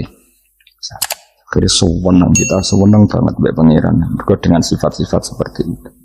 Kira raditu billahi nabah rabba wa bil islami dina. Al-Islamu siji Islam Al-Qur'anul lan Qur'an Muhammadun Rasulullah. Wa yang bagilan saya celana ketika kita anak kula yang mengucap kita fi kulli yaumin raditu billahi nabah rabba wa bil islami dina. Raditu ridho ingsun billahi kana rabban sebagai pangeran. Aku ridho banget, seneng banget Allah sing dadi pangeran. Muga mau pangeran liyane Allah ya kacau tenan. Nanti pangeran terus turu, terus ngantuk, nak ramangan lemes kan pusing. Apapun hebatnya Nabi Isa, misalnya buat pangeran ya pusing. Kadang pasare, dungani tenan juga boleh pas apa? Ribet. Tapi kita di pangeran sing la tak khuduhu sinatu wala nabil islami dinan. Wa Muhammadin sallallahu alaihi wasallam rasulan wa nabiyan wa bil Qur'ani hukman wa imam. Dan kita ridho Quran sebagai panduan hukum lan dadi imam. Imamu panu. Terus nikmat mau biro Islam, Quran, Muhammadur Rasulullah wal afiatul lan sehat. Ittifaul makarih tegese ora. Kowe ngene iki ra di dhuwit lah kan gagah. Ora ning penjara, jajal kene penjara lara kabeh. Baru kae ra di penjara Mas yo dirokok saler ngalor ngidul ambek go nasoihul ibad. Bariku kenalan ke grup wis rame donya wis. Gak penting ngaji paham ora penting, sementing tambah kenalan. Amit-amit tenan wis ben kok nego rame-rame apa donya. Wasitro lan ketutup sangka celok satrul uyub. Enggaklah celamu ra konangan wong akeh. Yes, padahal ya kurang ajar kara-karuan. Enggaklah ya rapati konang. Kenapa rapati konangan? Karena liyane ya sejenis, jadi saling menutupi. Alhamdulillah saling Wal ghina lan semuge anin nas, termasuk nikmat itu orang enggak tergantung orang lah fi umurid dunya ing dalam urusan dunia. Tapi nek urusan akhirat kowe ora iso ora bergantung guru. Jadi semuge sangka manusa terbebas iku maknane urusan dunia. Nek urusan akhirat kita butuh sanad kita ila Rasulillah sallallahu alaihi wasallam. Kowe ora oleh beragama berpikir sendiri, ora oleh agama itu riwayat kowe ora oleh mendekatkan Allah dengan cara kamu sendiri, ora oleh kudu nganggo sanad. Sesuai kaya wong-wong filsafat sing oknum iku. Saya ndak perlu sholat. Allah kan ndak butuh ibadah kita. Ngapain kita sholat? Mbahmu sing wong ngerti nek Allah ora butuh kita saja kok bogo kebanggaan mulai dhisik kiai yo ngerti nek Allah ora butuh kita yang butuh Allah. Nah mengekspresikan butuh kita kepada Allah kita nek Allah ora tau butuh bocah kok goblok ora karuan. Ya itu karena dia berpikir cara beragama dengan pikirannya kita ndak. Kita tahu Allah ndak butuh kita tahu. Kenapa kita sholat? Karena kita butuh Allah. Nah butuh Allah itu implementasi kita di ajarannya Rasulullah kita sholat. Kok malah Allah ora butuh sholat. Jadi kira sholat Allah ora apa-apa. Kowe ra ono wae Allah ora apa-apa. Kowe aneh-aneh kowe. Zaman kowe ra ono Allah ya ora apa-apa, baik-baik saja. Itu jokono kowe iku masalah, tapi ora bagi Allah, bagi kamu sendiri. Nah Allah ora masalah wis nyediakno neraka. Ya jadi orang itu boleh tidak butuh orang lain tapi fi umurid dunia. Nah urusan akhirat kata butuh sanad ya wa inna hadzal ilma dinun fangzuru amman ta'khuduna dinakum. Agama ini ilmu, kamu harus punya sanad. Ya mau misalnya kula alhamdulillah di sanad kata lah. Keluarga saya terutama yang Mbah Mun terus ya lain dari keluarga saya, keluarga guru kita, gurunya guru kita sampai carane bernafas kita wae eling Allah mau fi kulli nafasin ada dalamnya amillahi wa ifdal fi kulli nafsin wa nafatin wiswaya kita semua nafas kita. Imam Syafi'i kula anak kula cek cilik lah tak kon ngapal lebet iki. Karena apa ya? Jangan kira Imam Syafi'i terus koyo kowe mau belajar fikih mboten. Imam Syafi'i nak ape turu niku kula apal beberapa syairnya Imam Syafi'i. Makanya saya tambah seneng ambek jeneng Imam Syafi'i. Jadi beliau nak ape sare iku apa? Qalbi bi rahmatika wa humma dzu'unusi fi sirri wal i'lani wal fi sirri wal jahri wal i'lani wal khalasi terus-terusan ini wa ma taqallabtu min naumi wa fi sinati illa wa dzikruka bainan nafsi wan nafasi. Jadi wa ma taqallabtu lan ora molak-malik ingsun cara wong Jawa iku apa wong turu ra iso-iso apa jenenge gelibakan. Ini Imam Syafi'i masuk barang gelibakan ini aku. Serepot santri ya. Apa mana? Sing rada Islami betul. Apa? Resah Imam Syafi'i atau mikir utang iku aneh-aneh. Jadi wa mata qallabtu lan ora tau molak-malik ingsun. Maksudnya cara umum lho, cara bahasa kasar iku gelibakan. Fi naumi ing dalam turu ingsun wa fi sinati lan ing dalam ngantuk ingsun. Illa wa dzikruka kecuali eling teng jenenganmu benan nafsi antarane jiwaku wan nafasi lan nafasku. Wa ma taqallabtu fi naumi wa fi sinati illa wa dzikruka benan nafsi wan nafasi. Jadi ulama di itu beliau tidak bikin syair, tidak bikin naduman, spontan tuh muji Allah. Nah saya kira orang, sing madzhab Syafi'i kayak kue. Wape turu ra iso glebakan. Mari urung mangan. Akhirnya mau mangan sih, barang mangan warak rokokan lega terus mau ngorok turu ya Allah karim ya urip ya Allah. Dadi misale ra iso turu pikiran pertama mari kurang mangan. Mangan warak rokokan saler terus apa? Turu ngorok. Wah karim setan min hawalika kanan kiri setan Pak. Padahal ulama dhisik ape turu wudu se maca tasbih se dari angen-angen pangeran Rabbana ma khalaqta hadza batila terus bismika Allahumma ahya bismika amun terus bismika wada'tu jambi wa bismika arfa'u Allahumma rabbas samawati sab'i wa rabbal arsyil azim rabbuna wa rabbu kulli syai' falikal habbi wan nawa iku donga turu ora ngarapal donga aku yakin wis aku muni wah Gus Bak ngenyek wong tak tes malah aku isin yo dungane turu iku sing terkenal loh, donga turu, mbek donga ngaji padha. Allahumma bismika Allahumma ya bismika. Mergo ana kiai kota, Bu, tahu doa ngaji Enggak tahu Pak Ustadz dongane bismika Allahumma ya bismika. Loh Pak Ustadz itu doa tidur karena kalau ngaji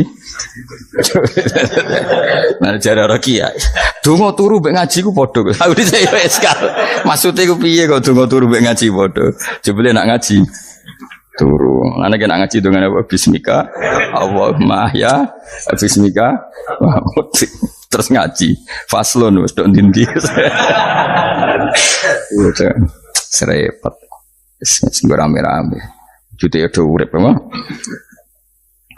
wal afiatul lan afiate difaul makare tegese ketolak sangka barang sing ora seneng supaya kula suwun nggih supaya jenengan sing seneng pangeran iki sai-sai samu supaya piye-piye sifat dasar wong mukmin ya walladzina amanu asyaddu hubbalillah misale ora iso asyaddu ya sementing hubban ya tentu asyaddu itu wong mukmin banget senenge ning pangeran yen nak makome rong iso asyaddu ya sementing ana senenge ya ana apa ana senenge wis dengan kadar yang klasem lah sampai iso seneng lan nak makome para wali ya asyaddu banget seneng mau apa turu nak orang mau ayat kursi gak lego ya paham cukup mau ayat kursi bedak tahlil mulane aku seneng ono sing ngritik aku seneng ben rame itu ben seru sing ngritik ya muga-muga apal tahlil dari ngritik itu fair ora apa-apa apal terus ngritik mun tahlil sing ngomong sholli Abdullah sholati ala sati meneng kabeh wis iku men ada sing ngritik sing melok ora apal pokoke cucu muni wo filun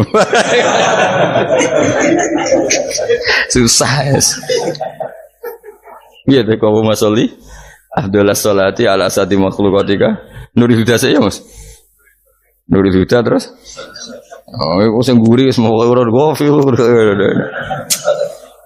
ada sing ramai tok mak kiai apal wis profesi ini apal karena ning desa modelnya permanen bagian tahlil yo tahlil terus bagian donga yo jadi sehingga kiai donga kok digeser dadi mimpin tahlil yo gagap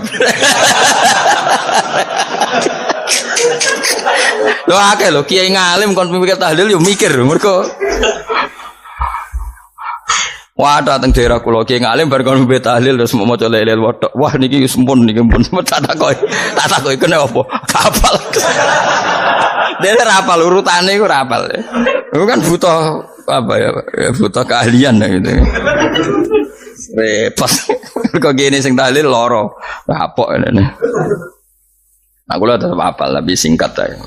Iku ono sing luwih ahli to. Sing guri wis Sengguri kacau meneng, tahlil dening kiai iki sengguri sampe wah suwi iku. Mergo terkenal mbah iku nak tahlil. Aduh, masyarakat repot bareng diumumno BMC tahlil dipimpin kiai niki. Sengguri jawab, wah suwi. Aduh. Mangga donga dening Gus Wados wah cepet mesin Gus Wados. Aku mergo ngono donga suwi ra mesti mandi ya sadok cepet ta yang timbang donga nguri. Sing nguri mesti gremeng ana wong gak terkenal dongane suwi dijeng wis nguri. Waduh apa? Sawe. Mergo pikirane wong-wong wis nang berkat dibagi mulai. Mulane sing kritik ku keben ben balance ben seimbang. Cuma kalau suwon sing kritik ya kudu ngergani lah piye-piye iku umat dilatih kenal pangerane liwat kalimat toy. Karena itu cara ya. Coba nak wis kenal yo aja waca bendak dalil, ape turu yo diwaca ning omah yo diwaca. Tapi aja waca ngarep bojomu kok dikongko jambi-jambi ben ora nyoal blonjo. Waca dhewean ning kamar dinikmati. Mbok waca ngarepe bojomu pas auzubillahi minasyaitonir rajim. Bojomu liwat, memang aku setan. Malah perkara tok. Enak memang dia barani minasyaitonir rajim. Yo nak maca kok banter-banter ngomong ngarepe bojomu pas liwat pas apa auzubillah. Minasyaitonir rajim. Bojomu ngamuk malah repot.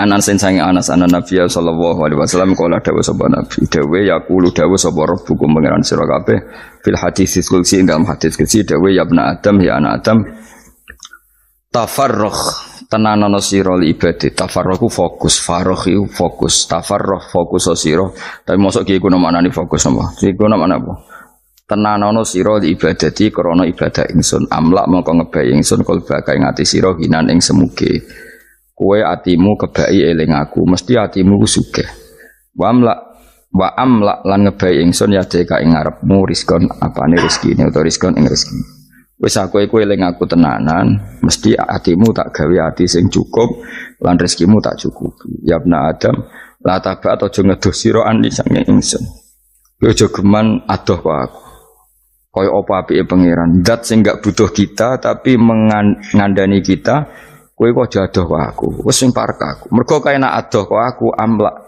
mongko nut apa jenenge ngebai ingsun kalbaka fakron kowe nak adoh kok aku mesti kowe fikir nek aja sampe kowe yo fikir ati fikir donya mergo adoh kok pengen wong gak adoh kok pengen di amlak kalbaka fakron wa amla ulan ngebai ingsun yade ka ing tangan loro sira syukulan ing sibuk akhire wis ado pangeran sibuk tapi ora dadekno barokah uripe iku lara-larane wong kaya ya sibuk kangelan jebule ora dadi barokah mergo ado saking pangeran ruang riwayat hadis sobat Tabrani Imam Tabrani wal Hakim halaman sedoso mulai niku atasi Halaman dulu ketika Rasulullah sallallahu alaihi wasallam sugeng niku nak wonten tiyang kepengin belajar salat niku Nabi namung dawuh ya wis kon nginep ning nggonku 3 dina terus nginep 3 hari itu setelah nginep dijak jamaah terus sama Rasulullah sallallahu alaihi wasallam sausé jamaah tigang dinten Nabi namung ngendikan ngeten ya wis salat wis ngene iku sallu kama raaitumuni usolli kamu salat sebagaimana kamu melihat saya salat kemudian itu tentu melahirkan satu problemnya adalah tidak semua yang dilakukan Nabi itu berstatus wajib, berstatus sunat atau berstatus mubah. Sebab itu butuh penjelasan para sahabat. Yang sahabat ini niteni mana hal-hal yang nggak tahu ditinggal Nabi berarti disebut nopo wajib atau rukun. Ada hal-hal yang kadang Nabi ngelampai, kadang boten disebut sunat termasuk kunut. Dulu kunut itu ya Nabi pernah melakukan terus NU nganggep wajib. Maksudnya nganggep wajib nak ora kunut kok diceng. Sing ora kunut ya kaya anggap kunut itu kriminal. Nah, sesuai itu sono politik identitas. Niku pun mboten ulama niku pun mboten niku emosi niku jenenge emosi. Dulu tuh zaman Imam Syafi'i itu kalau sholat di Masjid Abu Hanifah nggih mboten kunut. Ketika ditanya, "Kenapa Anda menyunatkan kunut ndak kunut?" Ikraman li hadzal madhab. Saya ngurmati mazhab. Nah, kira-kira cara Abu Hanifah kok jek sugeng sholat di Masjid Imam Syafi'i nggih kunut. Nah, itu dulu enggak ada problem karena Nabi konata ahyanan wataroka ahyanan kadang Nabi ngelampai kadang Nabi napa boten sehingga itu tidak ada masalah niku penting ya terus aturan yang pernah dilakukan Nabi itu potensinya wajib atau syarat sah atau potensinya Nabi melakukan itu hanya afdoliyah sebab itu Sayyid Muhammad Al-Alawi ngendikan orang Indonesia nih kalau romyu kan qoblas zawal ya kalau romyul jimar itu kan qoblas zawal padahal di hadis-hadis sahih Nabi kalau romyu ba'das zawal tapi kita tahu orang sekali Sayyid Muhammad mengesahkan Romyul Jamroh tanggal 11 itu qoblas zawal karena memaknai yang dilakukan Rasulullah SAW itu libayanil afdol untuk menerangkan status utama tapi tidak syarat sah karena kalau itu syarat sah seluruh dunia di titik yang sama di jam yang sama akhirnya pernah terjadi tragedi Mina oh ngoten nggih kakean di demo niki kula pun krasa nek banyak demo niki enaknya jadi pendengar ngoten karek komplain mawon panitiane sing nata mik mulai sore tapi mau dikomplain mulane wong ora barokah niku perkara niku ora melok nata melok napa komplain wis niku khas Indonesia niku sangat Indonesia.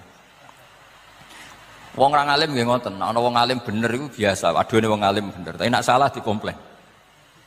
Tapi nek kula salah insyaallah ora ngarafatan iki baru kayak Habib Ali.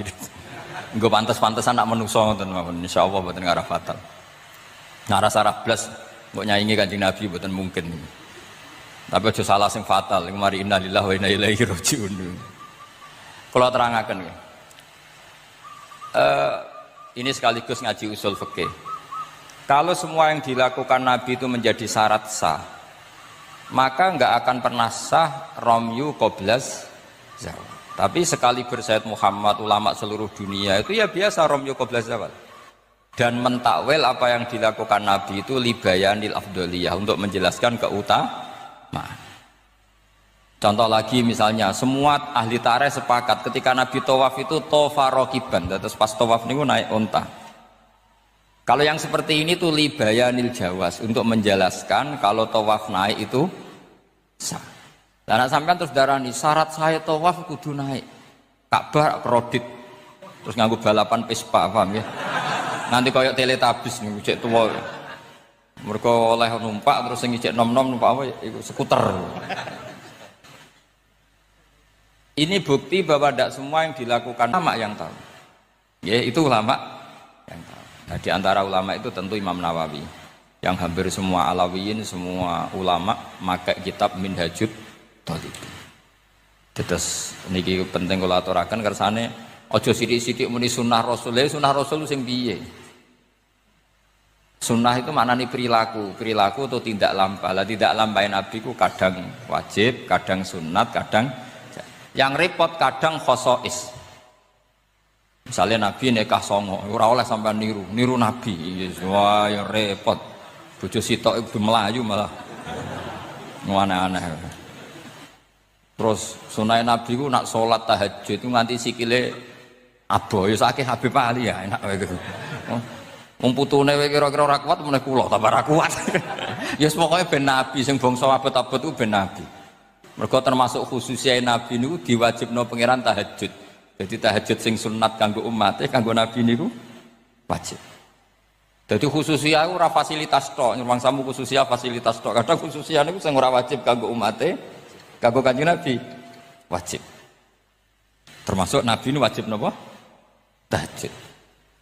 Jadi Nabi ini nak mboten tahajud ngrasa dosa. Nak santrine tenang mawon, mboten ngarah wajib, tak jamin mboten ngarah wajib. Paham ya? Terus nah setelah sallu kama ra'aitumuni usolli ada penjelasan. Misalnya Nabi berdiri, itu hukumnya kayak apa? Ini wajib. Nabi baca Fatihah wajib. Kalau baca suratnya, kadang baca, kadang enggak, berarti enggak wajib. Begitu seterusnya, itu cara analisis ulama. Mohon kula terusaken nggih. Atasiu te kang kaping 9 wal asyiru lan kaping 10 wal hadi asyara lan kaping 11 iku at-tasyahhudu iku maca tasyahud. Ini ku kalimat asyhadu alla ilaha illallah wa anna muhammadar rasulullah. Wa qu'uduhu lan lungguh tasyahud. Ya dados tasyahud, lungguh tasyahud, wa sholatu lan maca sholawat ala nabi sallallahu alaihi wasallam. Dados dalam tasyahud akhir itu ada 3 rukun sekaligus. Duduknya sendiri rukun, membaca tasyahud juga napa? Rukun, baca sholawat ala nabi juga rukun. Berarti dalam apa?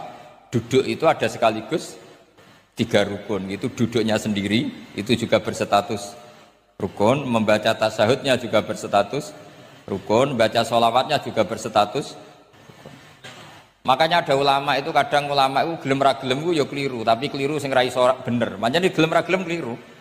Tapi keliru sing mesti bener. Ya tau ya bener sing mesti keliru. Sama tak bedheki nak iso jawab. Pertama rukun salat apa ya jawab. Ya jawab ya mesti keliru lah apa-apa. Pertama rukun salat apa? Niat. Berarti kayak niat sik lagi ngadeg apa ngadeg sik lagi niat? Ayo coba. Ayo dhisik ndi niat sampai ngadeg. Ngadeg. Berarti ngadeg tok tanpa niat wis salat. Lho nak ngadeg sik berarti ngadeg tok sedurunge niat wis salat. Menjadi salat setelah niat atau setelah ngadeg? Setelah niat. Lah niat mbek ngadeg dhisik ndi? Lah niat mbek ngadeg dhisik ndi? Loh, kadane. Itu kabeh sarah darani wis pokoke gelem ra gelem kudu salah. Muni niat sik ya salah, muni ngadeg sik salah. Atok ora tau mikir kok sampean malah bener. Wis gak penting. Pidato ora usah detail ya untuk sangu ora usah mikir lah pokoke. Niku pikirane mubalek. Nah ulama mboten mikir ngoten. Jadi ulama itu ya kadang gak dipilihan, akhirnya darani arkanus sholat itu apa? Pertama apa coba? Kalau pakai tertib, misalnya basuh wajah, yuk basuh wajah sama niat dulu mana? Enggak jawab saja. Loh bareng enggak fair jadi tertib. Basuh wajah sama niat dulu mana? Dulu niat. Kalau niat dengan tidak basuh, sah atau ora? Gak sah. Nah basuh itu orang niat? Rasa. Berarti basuh wajah be niat. Jari wudu kudu tertib. Lah kok ono rukun bareng? Saya sudah percayalah bahwa bangsa ini bangsa yang optimis. Tadi Ibu Menteri bilang hasbunallah ni'mal wakil, bahwa pada akhirnya kita akan kembali kepada kekuatan Allah Subhanahu wa taala. Sebelum kita cerita Isra Mi'raj dan inspirasi dari Isra Mi'raj, saya akan memberi analogi ya. Analogi ini akan menolong secara ilmu tauhid, ilmu mengesahkan Allah Subhanahu wa taala. Dan ini menjadi pokok ya dalam pengajaran tauhid. Ini mohon maaf kalau terpaksa saya ngaji model dulu lah, model pesantren ya. Tapi tanpa ngurangi rasa hormat, tanpa ngurangi rasa empati, rasa takdim saya. Teman-teman yang saya hormati semua, karena di sini banyak santri-santri muda. Hubungan kita dengan Allah Subhanahu wa taala yang serba kuasa, yang maha kuasa, yang serba bisa. Tadi dikatakan Bu Menteri bisa apa saja kun fayakun, kalau Allah sudah mentitahkan pasti terjadi. Itu kira-kira seperti ini. Saya ini bawa cincin dari besi mungkin atau dari apa itu ya besi lah atau perak. Yang jelas tidak emas ini karena saya cowok. Yang jelas tidak emas. Saya bawa kertas. Kalau Anda saya tanya, kertas ini sama cincin kuat mana? Pasti akan menjawab kuat cincin karena materinya dari besi. Jawaban itu benar, tapi harus ditambahkan secara materi itu kuat cincin ketimbang kertas. Tapi Anda salah, harusnya menjawab ya terserah Gus Bahak karena yang megang itu Gus Bahak. Karena bisa saja saya punya rencana menghancurkan cincin ini, sementara saya punya rencana mengabadikan kertas ini. Kira-kira gitu hubungan manusia dan Allah Subhanahu wa taala. Jadi hal yang kita kira abadi karena materinya kuat, ternyata Allah punya rencana menghancurkan. Sementara yang kita kira lemah atau rentan atau apalah, ternyata Allah punya rencana mengabadikan. Di sini kemudian istilahnya orang-orang tasawuf, wa tafwidil umur ila mudabbiriha. Kita sebagai manusia menyerahkan urusan pada pengaturnya, pada yang punya. Bukan wilayah kita mengatakan cincin ini lebih kuat ketimbang atau lebih abadi ketimbang kertas. Karena saya punya rencana menghancurkan cincin, tapi ingin mengabadikan apa? Kertas. Sehingga tentang pandemi, tentang tragedi sosial, tentang apa saja, kita tidak pernah tahu rencana Allah itu mana yang lebih awet. Jangan-jangan kita takut pandemi, saya berkali-kali ngaji, mati kita kecelakaan. Jangan-jangan takut kecelakaan, mati kita karena ngelindur, tiru kebablasan, nggak bangun. Kita takut mati ngelindur, mati kecelakaan, jangan-jangan mati kita karena likuifaksi, karena gempa atau karena tsunami. Nah, hal-hal seperti ini yang terus menjadikan kita bilang dan berkeyakinan hasbunallah wa ni'mal wakil. Hanya Allah yang tahu dan semua urusan mencukupi kita hanya Allah. Tadi kata Bu Menteri kita akan menghadapi ini dengan ilmu pengetahuan dan pengalaman. Oke, saya sangat setuju itu. Tapi lagi-lagi bangsa ini dan seluruh tren dunia itu kalau misalnya baru tsunami ya semua orang ramai ketakutannya pada tsunami. Ilmuwan berteori bahwa tsunami siklusnya sekian tahun per sekian tahun. Nanti pas gempa juga gitu, pas likuifaksi juga gitu. Nanti kalau mudik mungkin ketakutan orang sama kemacetan sama macam-macam. Takut kecelakaan laka di jalan dan sebagainya. Sehingga sebelum ngaji ini lebih jauh, pastikan bahwa tidak dalam wilayah kita mengatakan bahwa cincin ini lebih abadi, lebih awet ketimbang kertas. Tapi kita harus menjawab secara materi cincin itu lebih awet ketimbang kertas. Tapi secara hakikat ya terserah yang mengendalikan, terserah yang punya, rencananya apa. Nah, di sini pentingnya ngaji. Karena dari ngaji itu kita akan kembali ke ma'rifatullah, ngerti Allah yang sebenarnya. Sebab itu di surat Isra disebut pada akhirnya ngaji itu apa?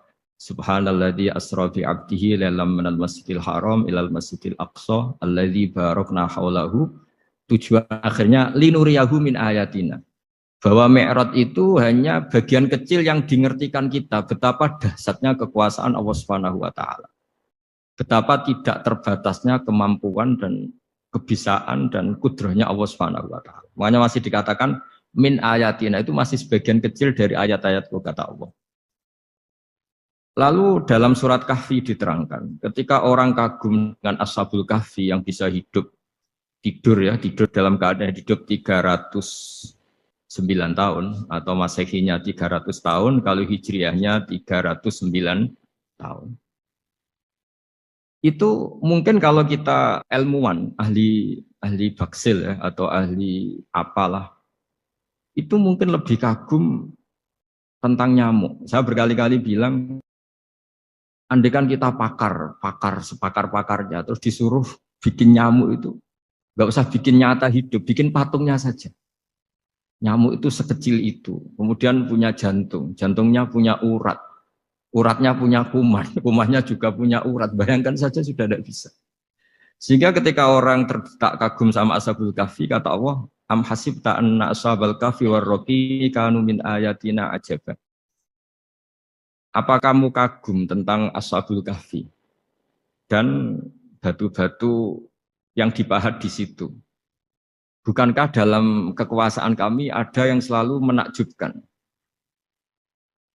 Artinya, andaikan kita ilmuwan tentang embriologi, tentang hewan, tentang kuman, mungkin kita tentang nyamuk itu lebih dahsyat ketimbang tidurnya Ashabul Kahfi yang 309 tahun. Karena kemampuan Allah menciptakan nyamuk yang kecil, sangat kecil, super kecil. Kemudian kecil itu ya punya jantung, tentu lebih kecil lagi. Belum uratnya jantung itu, belum nyamuk juga di dalamnya menyimpan calon-calon keturunannya. Kayak apa kecilnya lagi? Nah, di sini Allah mengingatkan kita, innallaha la yastahi ayyadriba mathalam ma fa'udatan fama faqaha. Allah tidak pernah malu jika dalam menunjukkan kekuasaannya Allah memberi contoh seekor nyamuk. Karena nyamuk ini andaikan kita, tadi saya ulang lagi, andaikan kita ilmuwan yang nekuni itu, strukturnya bisa melihat, bisa nyari pasangan hidupnya, dan bisa hamil, bisa melahirkan, atau bisa menelur dan sebagainya, maka kita akan kagum sekagum-kagumnya betapa kita di depan kekuasaan Allah Subhanahu wa taala tidak siapa-siapa, dan akhirnya kita ikrar-ikrarnya asyhadu alla ilaha illallah, bahwa tidak ada kekuasaan selain kekuasaan Allah Subhanahu wa taala. Lalu kenapa nyamuk itu tidak menjadi perhatian publik? Ternyata kita dibodohkan oleh kepentingan kita sendiri. Karena dari awal kita menganggap nyamuk itu problem, penyakit. Ya sudah, bawaan kita mungkin cari obat supaya bisa membunuh nyamuk itu. Atau melihat nyamuk itu sebagai problem, bukan sebagai ayatun min ayatillahi ta'ala, sebagai tanda-tanda kebesaran Allah Subhanahu wa ta'ala.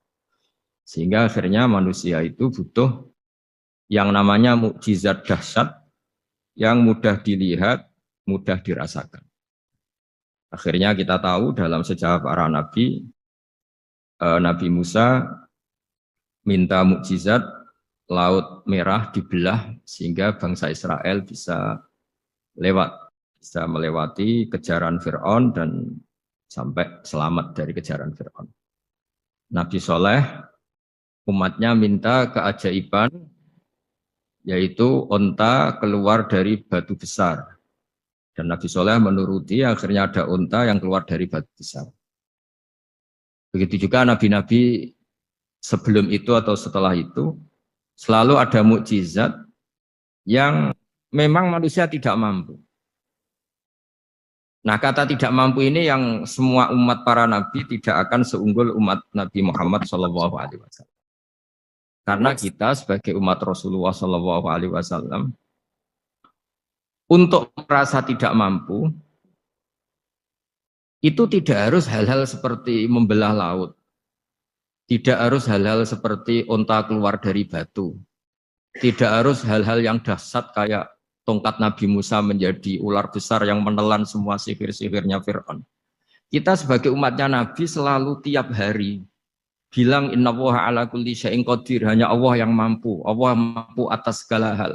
Melihat nyamuk kita iman, melihat hal-hal kecil. Karena kita ketika melihat nyamuk itu mesti kita itu kok hebat nyamuk tanpa rapat, tanpa ada gaji dari Kemenku bisa populasinya dijaga.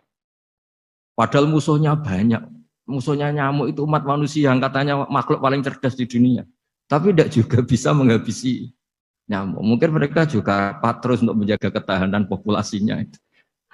Jadi andai kan kita pakai ayat tadi, innallaha la yastahi ayyadriba masalam ma ba'udah. Allah itu tidak pernah malu untuk menunjukkan kekuasaannya. Cukup misalnya kita belajar tentang nyamuk.